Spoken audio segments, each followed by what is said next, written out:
What's up? Alright, I'm Steve and this is Casey and this is our Halloween episode of The Film Cave. Woo!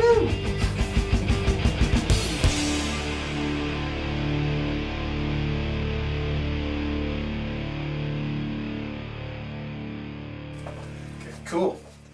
Alright, so Halloween's tomorrow and we're going to talk about our favorite horror movies. Horror movies? Horror movies, scary movies. Horror. Not horror movies. Not horror movies. That's a different episode. That's a different episode, yes. Yeah. So we do a top 5 or like... Yeah, top 5 or whatever you want to mention. And mentions. Go. Okay, so I want to hear your top What you got? Oh, okay. Your 5. My 5. I've got a few more than 5. Of course. How could you not? The Texas Chainsaw Massacre. Original? The original, of course. That's on my 70s. list too. Okay. The Shining. That's on my list too. Halloween. Okay. Good. We're 3 for 3. I've got Dead Snow and Dead Snow 2 Okay. as one entry. Both of them. I've heard of Really it. fun. I don't know what it is. What is it? Is it independent? They both were at they both premiered at Sundance in like the midnight movies. Yeah. They're about German Nazi zombies. Okay. Awesome. Really. 1 and 2? 1 and 2. Yeah. 1 is, I believe, in Norwegian with subtitles, and then 2 is in English, and it's just a continuation. Like the one guy left over from part 1 is alive for part 2, and just continues. It's it's awesome. Of course, I got The Exorcist, and one of my personal favorites, The Devil's Backbone, that we saw a long time ago at the Tower, I think. Yeah. And then 28 Days Later. Oh yeah. So it's just the zombies. You like zombie movies? Yeah. A lot of zombie movies, like some classic. A lot of classic stuff. Well, I think you have to always include the classics. Yeah. But I think. But then with like Dead Snow and Right. The Devil's Backbone, like some newer ones, 28 Days Later. Yeah. So you got Texas Chainsaw on yours, Texas Chainsaw, Halloween, Shining, Halloween, and I also have I like 28 Days Later, but a better zombie film is the black and white Romero. Oh, the classic. Dawn of the Dead or Night of the Living Dead. That one. Yes. I saw that a long time They're ago. coming to get you, Barbara. They came on TV one night, and it was black and white, and I decided to start watching it, and it blew my mind. Just because of I started doing more research, and it was the original. It started the whole thing. Yeah. And then it spawned totally independent. thousands of other movies, right? And you could tell it was independent, but it was still fun to watch. You know what I mean? And like. It was great. And it's still scary today. Right. Like, it doesn't seem dated. Just because, it's just black and white, but right, because you can feel that it was original and like it's nothing like they didn't do anything different. Like this is the original zombie flick or whatever. And awesome. It was great. Yeah. And then I think the other one that I liked, my personal favorite was the original Saw. I think the original Saw. I think the ones that spawned after it, I don't care for very much because it just was more of the same gory stuff over and over. Well, but the original one, I think, was just so something new. It wasn't the same monster. It wasn't the same remix over and over. It was something new for the time, and I think it had like Wahlberg in it, Donnie. Wahlberg, was that the second one? That was the second one. Second one? Yeah. That's right. The first one. The first one was. First one's Carrie Ellis. That's right. Yeah. That's right. That was the coolest overacting part too. just a little bit. He always that. But yeah. Danny Glover. Yeah, that was totally original. I loved it, and that was scary. It was scary. Yeah, for sure. Yeah, that one was a big Sundance one too. Right. I think it was great. A lot of. Yeah. It was. I love that one. I think it's a good one. And then I've already forgotten them all. Some other ones that, some mentionables, I think. Well, while you're thinking, like 28 Days Later, I don't really define under like the zombie category because it's like a rage virus, and they're much like they don't fit under the typical category of zombies. Right. I just really liked Danny Boyle's vision, Yeah. and like I thought it was just really kind of freaky to see London like empty and you know, like these major cities. Right, and empty, and it was, you know, that whole handheld look. It was a good story, and you know, unnerving, and that's you know, that's what I want from a horror movie. And I haven't seen a lot of newer movies. Like I haven't seen a lot of the found footage type stuff, VHS2. See, I've seen both of those. Yeah.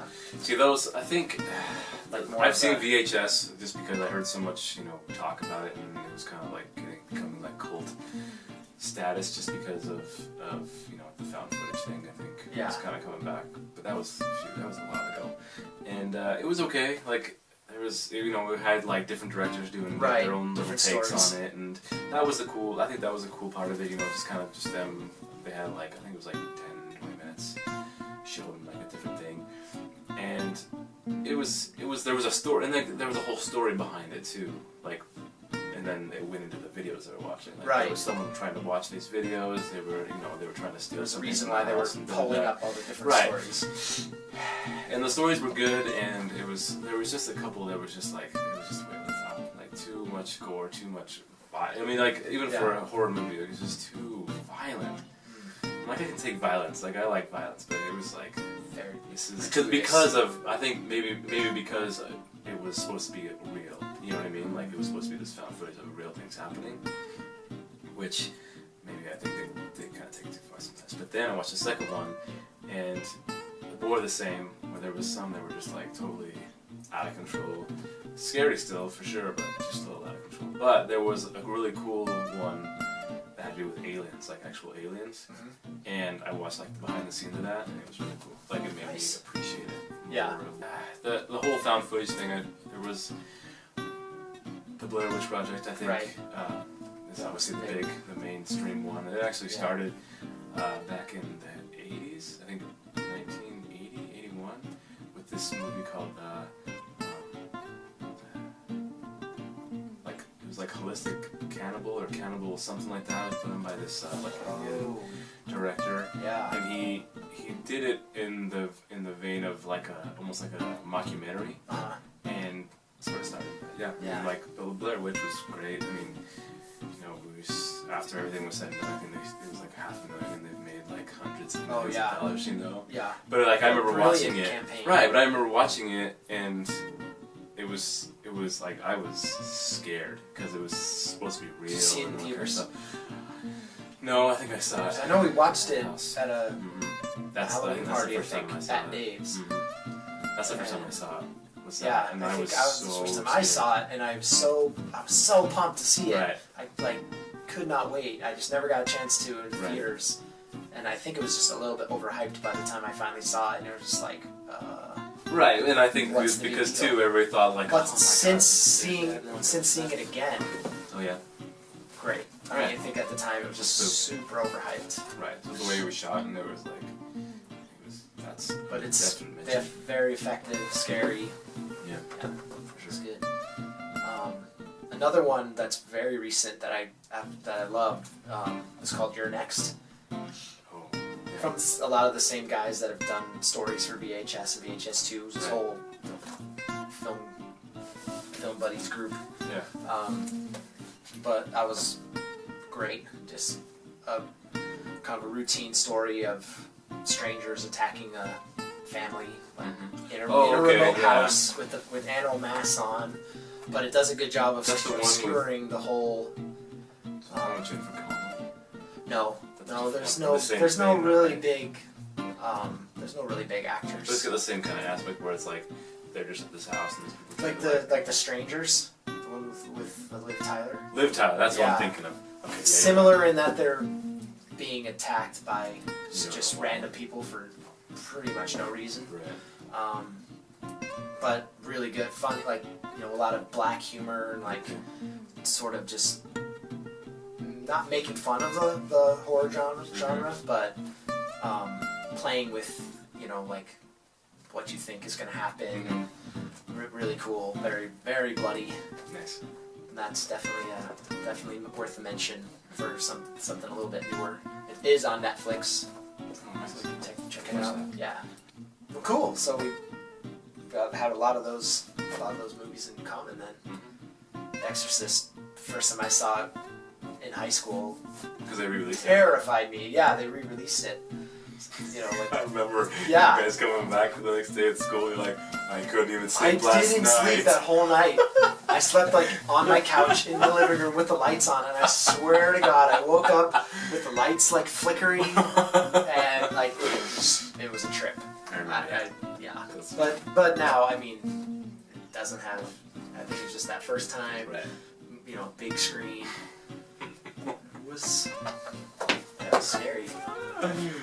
Yeah, well, you mentioned one of your favorite movies being Saw. That's being re-released into theaters this weekend, so people have a chance to see it. Yeah. Go see it again. There you go. It's worth a second look. We gotta run movie, but yeah, it's good. Go see it big screen again. I think so. Nice. Also out this week is Nightcrawler, Jake Gyllenhaal. We mentioned that last week. Yeah, we mentioned that last week. That looks awesome. I think that looks really good. That's like the best thing out right now. That's this weekend. Yeah. Well, I don't know if Birdman comes out tomorrow here in Salt Lake. I think it's it might be another week or two out, but I still haven't seen any like previews for it here, so Oh really? Yeah.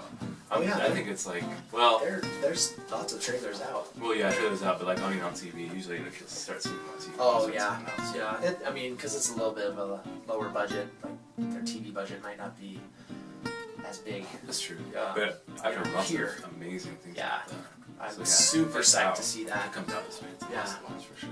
Oh yeah, definitely. The Nightcrawler was written and directed by Dan Gilroy, who was the screenwriter for Real Steel and The Bourne Legacy, so the newer Bourne movie with Jeremy Renner. He's the brother of Tony Gilroy, who directed.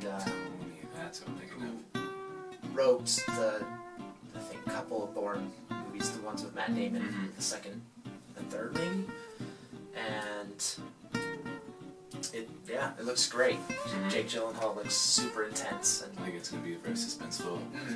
You know, very suspenseful, probably disturbing. Yeah. But well, he lost 30 pounds. Thin and like he lost 30 pounds. Like he ran like 15 miles a day, getting ready for this movie, and like he said like.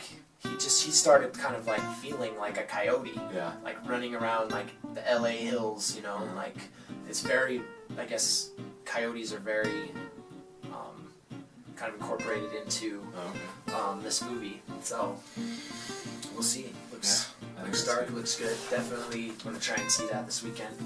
And then a couple other like horror thriller types. Horns finally comes out in theaters with Daniel Radcliffe. I don't know. It was independent, right? It was like yeah, it was. I think it premiered at Toronto. I think last year, right before Halloween, and slowly rolled out. He plays a character named Ig Parrish whose girlfriend's murdered, and he gets blamed for it. And at the same time as he starts literally growing horns, he can start to read people's minds. So he uses that to figure out who killed her. Okay. Yeah. So sounds interesting, and it's the same Alexander Aja, the same French director who did High Tension that I mentioned earlier. It's the same director. Okay. Of this, so. Could be good. I heard some pretty dark humor in it as well, so it could be interesting. And then Before I Go to Sleep is the final one we'll mention that's coming out in theaters with Nicole Kidman and Colin Firth and Mark Strong. And Nicole Kidman plays a character who has like short-term amnesia or something after an accident, and to kind of keep track of what's happening she records little video diaries to kind of help her know what's going on. And Colin Firth plays her husband. Mark Strong plays her doctor. Who's it's like it's definitely a thriller. Like what what was the accident? What caused that? Like who was trying to hurt her? Who can she trust? It's like a thriller. Yeah. Suspenseful thriller. Suspenseful thriller. That's it for theaters. And then for Blu Ray, that came out this week, the big horror movie was Deliver Us from Evil, which just got from Netflix in the mail, but we didn't get a chance to watch it yet. But that's with it has Eric Bana as a New York cop based on a true story. How accurate can that be these days? Very loosely. Mm-hmm. Who is after a serial killer turns out to be kind of more of an exorcism type. I think it's kind of situation. Like where Real World meets The Exorcism, where it's in Howard, people in the real world who have nothing to do with that kind of thing, religion and that kind of thing, with exorcism, and how are they dealing with what's going on? Right. Themselves, just as a cop, there's not much a cop can do with demons and that kind of thing, just as a cop. So how is he going to deal with that kind of stuff? And then cool. Believing. Right, exactly. Believing what you're. And maybe he ends up believing in it because of what he's seen. Right. And then I mean, cool. it looked good. I heard it didn't do so hot.